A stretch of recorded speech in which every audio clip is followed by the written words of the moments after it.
Your party has put in an application to become a member of the Pakatan Rakyat. Pakatan Rakyat is not, in fact, an officially registered coalition, but still, they put in the application. I understand it hasn't been accepted, there's been no response. Why do you think that is?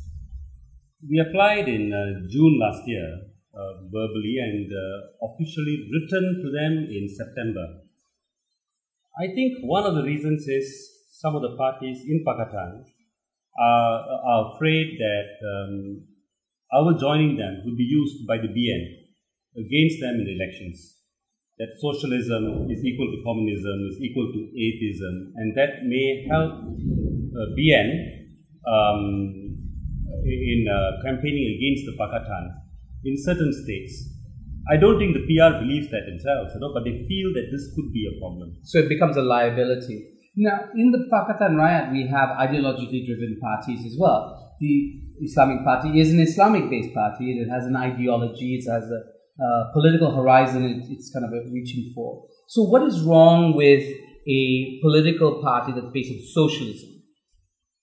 Well, nothing wrong as far as we think, But I think they are afraid that this is too close to the election and it will be used against them. And since the BN has got control over the mass media, which can reach out to the rural population, where internet doesn't really penetrate that much, so they are afraid that it will go against them in elections. But you stood in the last election in Sungai Siput, and you stood as a candidate for the PKR. Yeah. But you still, in many ways, carried your own party emblems.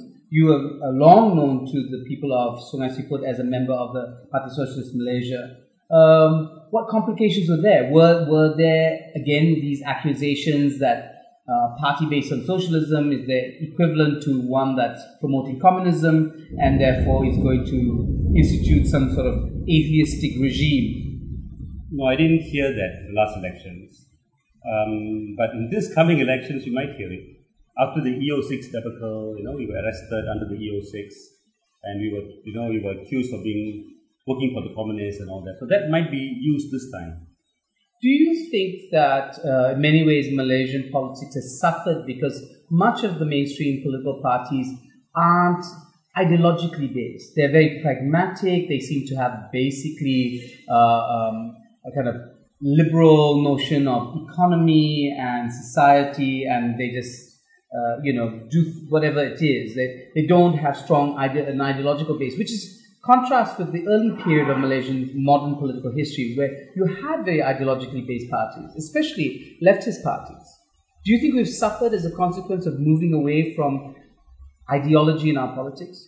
I definitely think so. I mean, I think the parties we had, like Putra, the ACMJA, those parties, I think, were much more principled.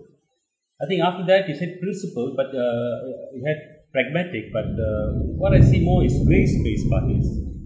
You have race-based parties initially, and the problem with racial-based quotas is the rich in each racial group tends to benefit more than the poorer in that racial group. So that's been one major problem. And the other major problem we have for the last 30 years is this lack of distinction between business and politics. So increasingly all the parties in power have mixed business and politics. And I think that's been the source of the corruption and the misuse of power. Is that true of the Pakatan Rakyat as well? In terms of business and politics? I think they are talking of better governance.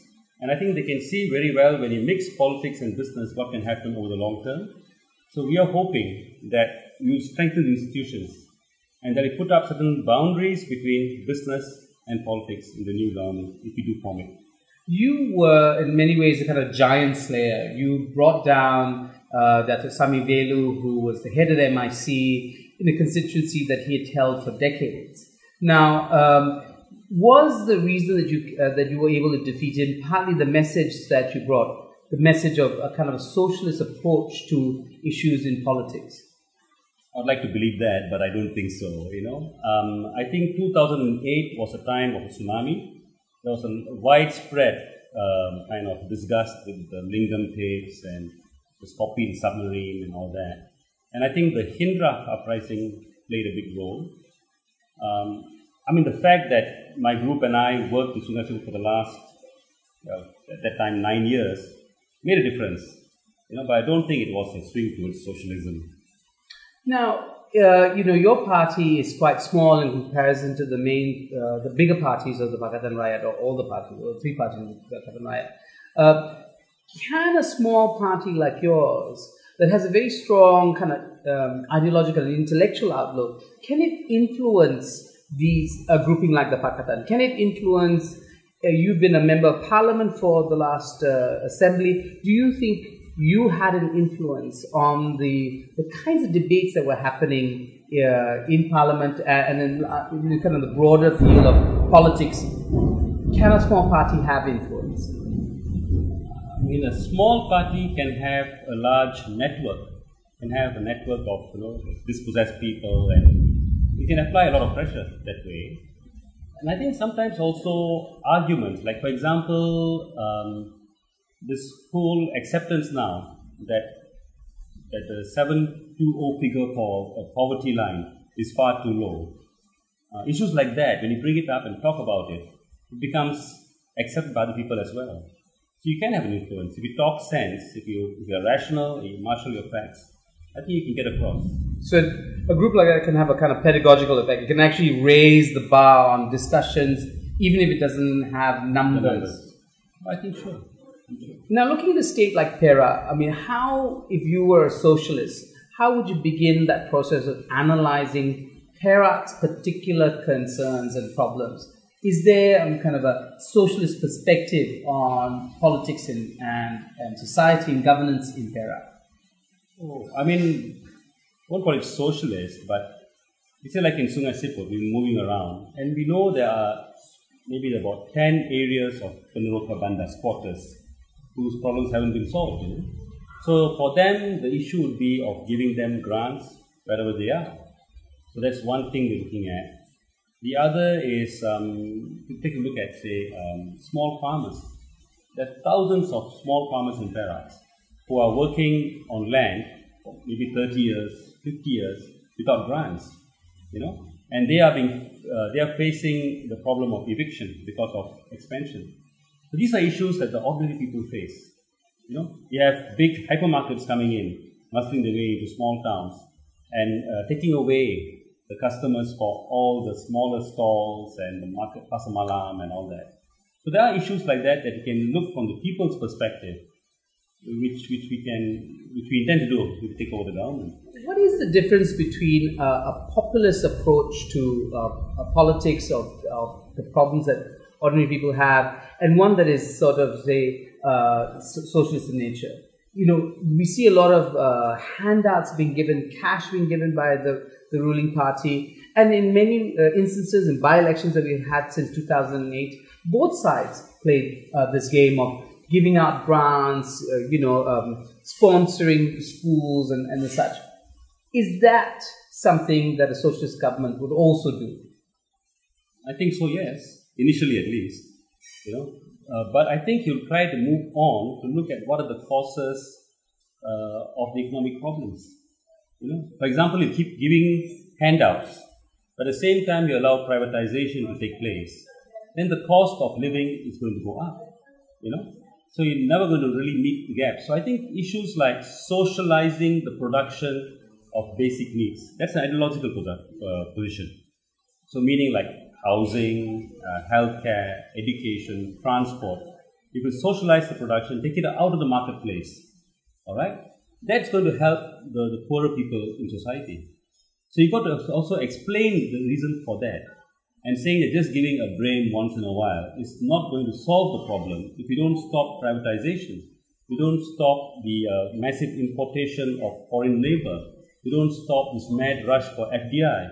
All these things are making you poor, making you pressured economically. So you've got to explain that. But in the short term, you may have to give some handouts. You may have to. No problem. Now, coming to the issue of FDI, this is a model of development that has been promoted by Barisan Nasional. It's one of the platforms of the economic model.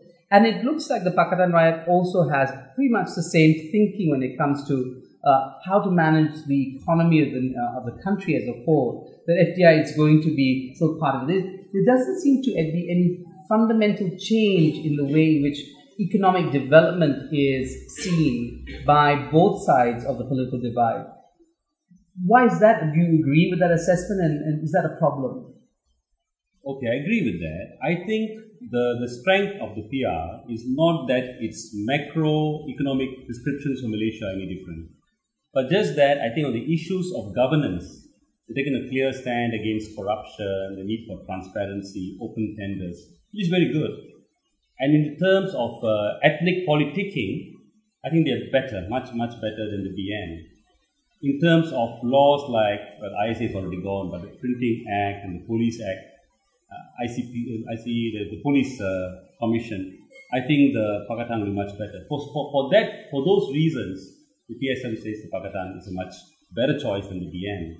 But you're right, in terms of the overall macroeconomic policy, they're all largely neoliberal still, So yes. And how do you begin a process? I mean, if I was a voter and I was trying to assess, my choices. I have two parties whose economic kind of outlook is pretty much the same. The developmentalist state, perhaps a strong state. Maybe maybe a bit more liberal on the Pakatan side. Maybe they might want to pull back from heavy state intervention. But how do people even begin a process of thinking through that problem? When perhaps many of them are concerned with kind of the daily livelihood issues. No, I think you've got to be realistic. You can't go from a pretty messy state to utopia in one step. But I think you've got to see in which kind of situation would you be able to put forward the arguments, mobilize, organize, pressure for the changes you need. And I think it'll be easier under the Pakatan. Because the BN is so wedded to the corrupt power structure, it is the corrupt power structure. So you really cannot solve the issues keeping the BN in place. Now, so we see the Pakatan perhaps, if I paraphrase you, as a kind of bridge to something. It provides the necessary kind of clearing of the ground, get the good governance going. Perhaps you dismantle the apparatus of the national security state.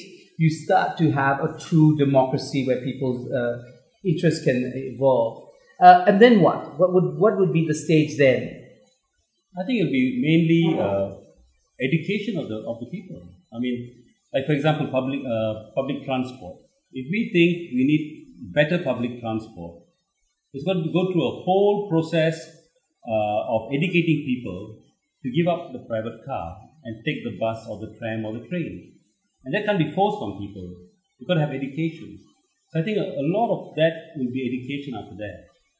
In many ways, people sometimes seem to be resistant to their own self-interest. They vote for parties that whose leadership is corrupt. They vote for parties whose leadership abuse power. Somebody who's standing back might think, why is it that people vote against their own interests? You must see that a lot in your work, that people don't immediately see their own self-interests. Why do you think that is? False consciousness, I mean, basically, I think some people feel you can't change. It cannot be changed. It's a given. So if you go against it, you're going to get penalized. But I think now things have changed. I think now people, for the first time, are thinking, hey, maybe it's possible to change. And that's why these elections are very, very important, because there is a chance that we can change. And even the change isn't fantastic. The fact that we can change, I think, liberates the people and also puts the politicians on guard. So I think it will be very good for Malaysia if we did make the change this time. Thank you very much. Thank you.